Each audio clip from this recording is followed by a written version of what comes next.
नमस्कार दोस्तों, स्वागत है आपका इस वीडियो में। इस वीडियो में हम लोग संस्कृत का आगे का क्वेश्चन देखेंगे, जो कि आप लोगों का इससे पहले जो हमने 3-4 क्वेश्चन बताए थे, वो आपके लिए बहुत ही इम्पोर्टेंट क्वेश्चन थे।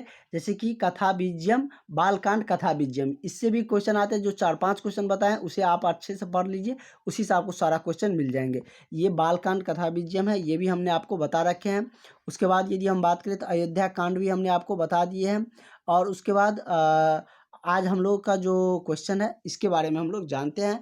और लघुत्तरीय प्रश्न भी हम लोग इसका देख चुके हैं, और उसके बाद ऑब्जेक्टिव प्रश्न भी देख चुके हैं। इस क्वेश्चन को आज हम लोग देखते हैं। उसके बाद हम लोगों का संस्कृत व्याकरण की तरफ बढ़ेंगे।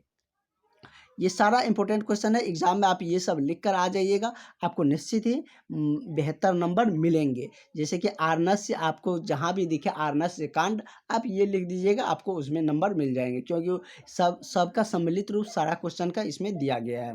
कह रहा है कि आर्नस्य कांड कथा बीजम संस्कृत लिखत, मतलब आर्नस्य कांड को कथा संस्कृत में लिखे, सो इसमें कह रहा है। तो चलिए हम लोग चलते हैं, जानते हैं कि आर्नस्य कांड में क्या कुछ हुआ है।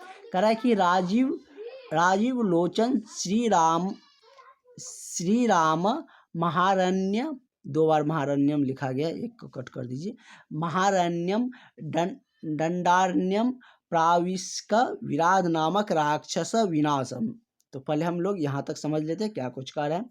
राजीव लोचना मतलब कि कमल नयन श्री राम जी, या मतलब कि इसका मतलब लोचन मतलब क्या होता है, नयन।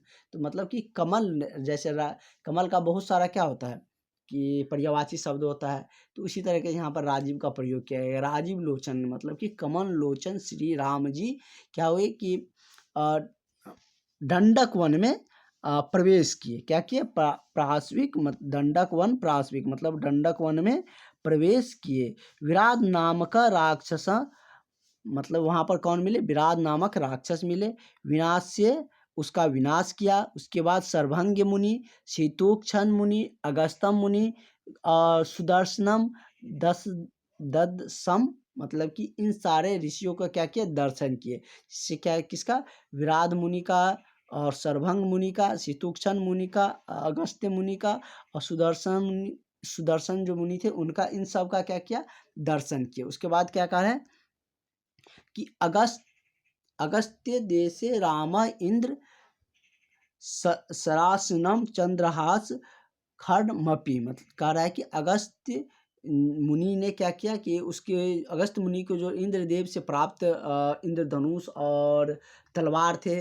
आपको पता होगा जब अगस्त्य मुनि के पास जाते हैं तो उनके पास बहुत सारे अस्त्र शस्त्र रहते हैं, तो वो सारे अस्त्र शस्त्र राम जी और लक्ष्मण जी को दे देते हैं। जिसमें क्या रहता है, एक मतलब कि 2 तुनीर रहते हैं, 2 धनुष रहते, एक तलवार रहते। धनुष मतलब दोनों भाइयों को देते हैं, राम और लक्ष्मण को। तुनीर जिसमें बाण रखा जाता है वो मिलता है, और एक तलवार रहता है जिसको क्या कहते हैं? चंद्रहास। तलवार को संस्कृत में क्या कहते हैं? चंद्रहास। चंद्रहास खर्मपी, मतलब उसका नाम क्या था?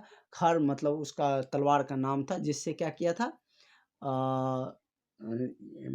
जिससे शूर्पणखा का क्या किया था? नाक काटा था लक्ष्मण जी ने, उसी मतलब तलवार से। क्योंकि अगस्त्य जी को पता चल गया था कि आगे श्री राम भगवान को भयंकर युद्ध करना है बड़े राक्षसों से, इसीलिए उनको जो प्राप्त ऋषि मुनि इंद्रदेव के द्वारा और भी ब्रह्मा जी के द्वारा, विष्णु जी के द्वारा प्राप्त जो भी अस्त्र थे, वो सारे राम जी को दे दिए। उसके बाद क्या हुआ कि खर स्वीकृतवान, मतलब इन सबको क्या किया? स्वीकार किया। सर्वे महर्ष्य असुर राक्षसान वधाय तम प्रार्थिवतम। उसके बाद क्या किया कि सभी महर्षि ने असुरों को मारने का, वध करने का श्री राम भगवान जी से प्रार्थना की कि इन सब जो राक्षस है ये सब नरभक्षी है, सब किसी भी ऋषि मुनि को क्या करने देते थे? काम नहीं करने देते थे, मतलब कि उसको पूजा पाठ नहीं करने देते थे, हवन नहीं करने देते थे, उनको मार कर खा जाते थे। तो इन्हीं सब के लिए जो वहाँ पर ऋषि मुनि थे वो सब बोले कि इन राक्षसों का नाश करिए, आप हमारे राजा है। और वो सारे जो क्षेत्र थे वो भगवान राम के ही राज के अधीन आते थे। तो उन सबको क्या किया? श्री भगवान राम ने उन सबको नाश किया। स राक्षसाम प्रतिज्ञात्वा और राम जी ने सभी राक्षसों को मारने का प्रतिज्ञा लिए तथा च तत्र वसम शूर्पणखा वयरूपयत, मतलब कि वह और वो चित्रकूट सॉरी वहाँ पर ही दंडक वन में ही रहने लगे। और वहाँ पर क्या हुआ कि आगे चल के मतलब शूर्पणखा आई और उनका नाक उसी तलवार से काटा गया। उसके बाद आगे क्या कुछ होते हैं वो भी आपको बताएंगे। और जैसे कि हमने आपका अयोध्या कांड में बता दिया क्या हुआ, बालक कांड में क्या हुआ, सीता अनुवाद संवाद भी हम लोग देखेंगे। अगला मतलब कहेगा कि कथा बीज आर्नस्य कांड कथा बीजम मातृभाषायाम लिखत, मतलब कि आर्नस्य कांड को कथा बीजम मातृभाषा में लिखे। कह रहा है कि कमल नयन श्री राम जी ने दंडक वन में प्रवेश कर विराट नामक राक्षस को मारकर सरभंग, शत्रुघ्न, अगस्त्य और उनके भाई सुदर्शन को वहां देखा। अगस्त्य की आज्ञा से राम जी ने इंद्र के धनुष और तलवार को ग्रहण किया। सभी ऋषि मुनियों ने राक्षसों को मारने की प्रार्थना की और उन्होंने राक्षसों को मारने का शपथ, उसके बाद क्या है कि उन्होंने राक्षसों को मारने की शपथ ली तथा वहीं रहते हुए रावण की बहन शूर्पणखा का क्या हुआ, नाक भी काट लिया गया था। तो ये सब क्या हुए थे, मतलब कि आर्नस्य कांड का ये सब कथा, मतलब कि उसके वहाँ पे जो कांड हुआ था उसमें ये सब हुआ था।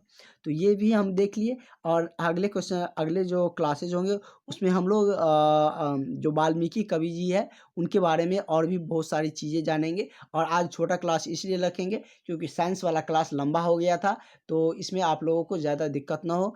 अगर इसको भी हम लोग चाहे तो कर सकते हैं, लेकिन रहने देते हैं, कल हम लोग इसको भी कवर कर लेंगे।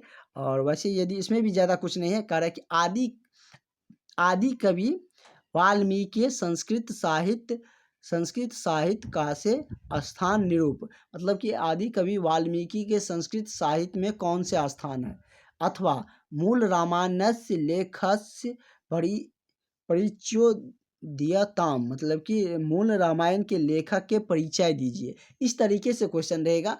तो आप किनके बारे में, वाल्मीकि जी के बारे में लिखिएगा, क्योंकि वाल्मीकि जी ने ही रामायण की रचना किए थे।